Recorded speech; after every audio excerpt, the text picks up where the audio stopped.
Hello, my dear friends. I am Jyotirvid Pawan Kumar. In this video, let us talk about the law of karma.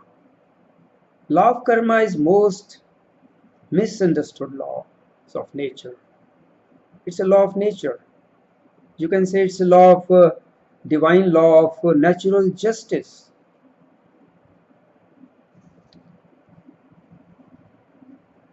Now, this law requires that do as you would be done by.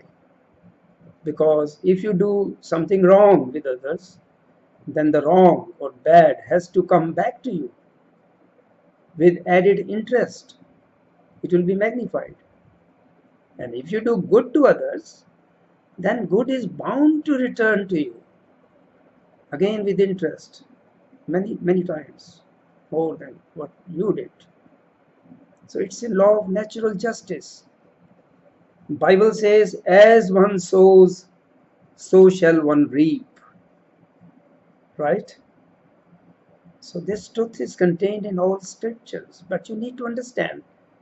Many people have, written or spoken a lot of things which are not true. So I am telling you from sources which are authentic sources that what this law means. Now, mostly people are afraid when they hear the law of the karma. They say that it is something which is punishment, and this is terrible. But after watching this video, you will come to know, you will be able to put things in perspective. So this law of karma, there are three types of karma. One is stored up karma. Now see, there is continuity of life eternal. Only your physical body dies, but the entity which is controlling this life, your own soul or overself, never dies. So there is continuity. So if this is your 100th life, 100th incarnation on this earth, then in the previous 99 lives, whatever you did, good or bad, is there in the form of stored up karma. And in Sanskrit language, we call it sanchita karma. Sanchita karma, stored up karma. Then comes prarabdha karma. In Sanskrit, we say prarabdha karma. The karma which has matured and which is going to be worked out during your current life, present life. That is prarabdha karma in Sanskrit. Then the third is agami karma. Agami, futuristic. The karma which you are presently doing in your current life. Karma means actions. Whatever actions you are doing in your present life, they may fructify in this life or in future lives. So this is agami karma in Sanskrit language. Agami karma. This agami karma is also known as kriyaman karma or vartamana karma. These are Sanskrit words, kriyamana and vartamana karma. So the main three categories of karma are sanchita karma, stored up karma, prarabdha karma, which has matured and is going to fructify, going to be worked out during your this present life. And then there is agami karma. Whatever you're doing now in this life, it may or may not fructify in this life. You don't know. It is with nature, with God to decide. But this is called agami karma. So agami karma is very important because you, of course, you have control over sanchita karma. I will explain in a moment. But agami karma, you can generate good karma for your future lives. This is a lot of hope. Now this Sanchita karma, stored up karma. Now you see, I would like to make things very clear. There's a lot of misunderstanding, misconception. This stored up karma is by nature sometimes put in a sort of cold storage, right? Cold storage. In other words, you can say this is held up by nature, because see, nature or God or divine do not want people to suffer unnecessarily. If you have done something wrong, you are given a chance to rectify. So nature holds up lot of your bad karma from previous lives and watches you with the hope that you will rectify your mistakes which you have done in previous lives. You will become more pure, more moral, and you will start moving on the right path. So if you do that, suppose you have sanchita karma, stored up karma, bad karma, loads of bad karma from previous lives, because you did wrong to other people, you harmed other people.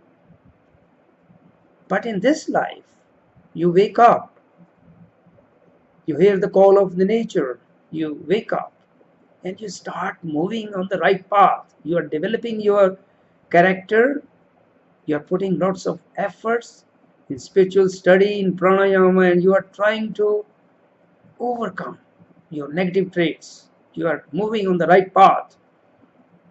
Then nature, which is watching you all the time, can forgive you from your loads of bad karma.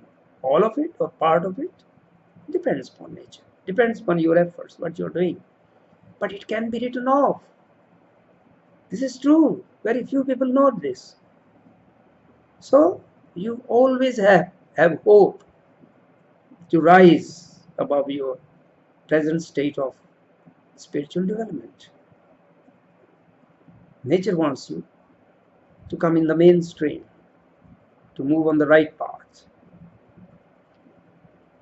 So it is never too late to start moving on the right path. This is very important. Then comes prarabdha karma, the karma I told you, which is matured and is going to happen in this life. Now here let us clarify, let us understand one thing. If you see somebody who is in great trouble, whose life is miserable, could be due to disease, could be due to financial problems or any other problem, and you may think that the person has done something wrong in previous lives and he is being punished for his bad karma. Not always true. It could be that person is learning few lessons which can be learned in suffering. It is tyranny of life. Nobody learns in comfort. Nobody learns when everything is fine and okay. People learn only under suffering, under bad conditions.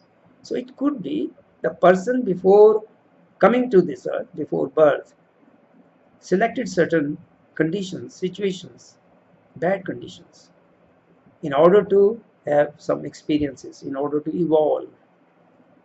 So don't misjudge other people. If you see a person who is diseased, it could be, see, disease sometimes is selected as a condition because it raises vibrations of person. If the disease is not curable, I'm not saying that you don't cure your disease. If you're suffering, you have responsibility. You must cure yourself, get remedy. But if certain disease is not being cured, it could be that you selected it as a condition because disease, suffering raises vibrations, spiritual vibrations. So many people, occult people who have occult powers, they are doing good, they may be suffering. See, Lobsang Rampa was suffering. from disease, from a lot of things. And some people thought that he must have done something bad in previous life. No, he was generating good karma. He was helping other people.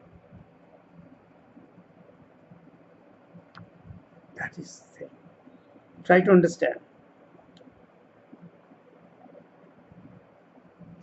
Nature always wants you to overcome your bad karma through your good actions, through your improvement of character, so that you can be freed from the forceful life, death, rebirth cycles on this earth, so that you could move on to the better worlds in higher dimensions to learn more and more finer experiences on those worlds. Nature is always at your side, trying to see, trying to help you, provided you become receptive, provided you take your first step, do your part well, then nature will definitely help you. Then agami karma. Now agami karma, which as I told you, whatever you are doing in present life. So the best thing is do as you would be done by. Do to others as you want them to do unto you. That is a golden rule to generate good karma. Return good for evil. It is difficult, but try to do that. Try not to harm others, and you will be generating good karma. And follow the middle path. Don't go to extremes. Follow the middle path. The path as Buddhists believe, that is the best path. Middle path. Not too bad, not too good. Be in the stream of life, mainstream of life. Also, you must know that if you hate somebody, then you start a karmic bond for future lives to work out. And also, if you love somebody, then also you form a karmic bond. But that is a good bond, right? You are then going to meet that person again and again in good conditions. But if you are forming bad karmic bond by hating people, that is bad. So if you stay neutral towards somebody, then you are free from forming karmic bonds. Also, the divine beings called avatar or Ishvara Koti. Ishvara Koti is an avatar, but on a smaller scale. Avatar is working on a large scale, right? These divine beings are free from karma. They are free from the law of karma because they are here to help others, to guide others. So they don't accumulate any karma. They are doing good to others. Then, of course, they will be awarded for this, but they are above the normal laws of karma. So do not judge others. If you find a sick person, try to help that sick person. Try to serve that sick person, because that sick person may be very, very highly spiritually developed. Now let me warn you, hypnotizing others for bad purposes or brainwashing people, like people do with terrorists. They brainwash them to do bad things. Whoever is doing that, brainwashing or hypnotizing people for bad purposes, is generating bad karma for himself or herself. Has to pay back. It will take many lives to overcome that. Now, two people are put together. It could be in a relation, husband and wife, or any other relation, close relation, in order to work out some karmic bond. Nature puts them together. See what happens, two people get married, and then soon after marriage they find that they are different, they don't match with each other, and then they start fighting and all that. Now what happens? Nature, it's trick of nature, because in the heat of passion somehow they get attracted to each other, because nature wants to put them together somehow, because they have to work out karmic bonds. So later they may find the differences. Two people are put together only when there are differences. They have to learn from each other and to fulfill the karmic bond, to develop. Try to understand this. If you have differences, difference of opinion, difference of nature with your life partner, try to understand. This is a guide. This is the purpose of making this video, to guide you, to bring happiness in your life. If you are not compatible with your life partner, don't generate hate. Try to compromise. Try to listen to each other. Give space to the other person, and expect the same from that person. Sit down, talk together. Don't run away from reality. You have differences. Nature knows it. God knows it. That is why you have been put together, in order to smooth your rough corners, so that you learn to live together. That is the purpose. That is why nature brought you together. So you can overcome bad karma by being lovable to each other, giving space to each other, not being very possessive, trying to live. Even if you have differences, doesn't matter.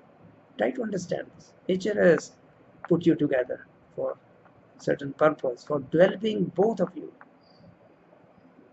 You couldn't if you weren't put together, right? Now there is another thing to be understood. If a husband and wife are very compatible, they love each other. Of course, they may have some differences, but overall, love overrides, and they have true love for each other, love each other immensely.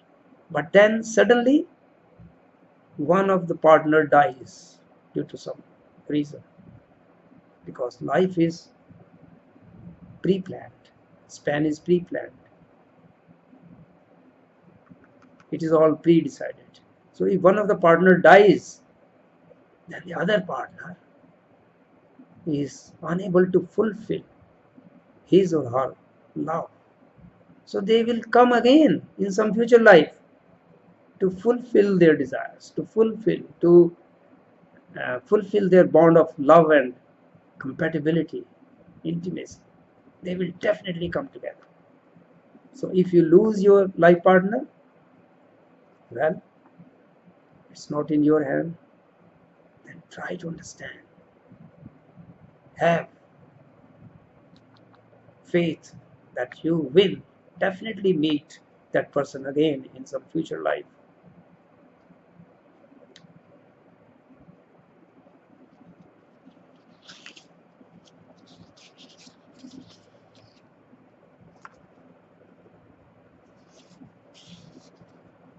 So, my dear friends, I hope you understand this mostly misunderstood law of nature, law of karma.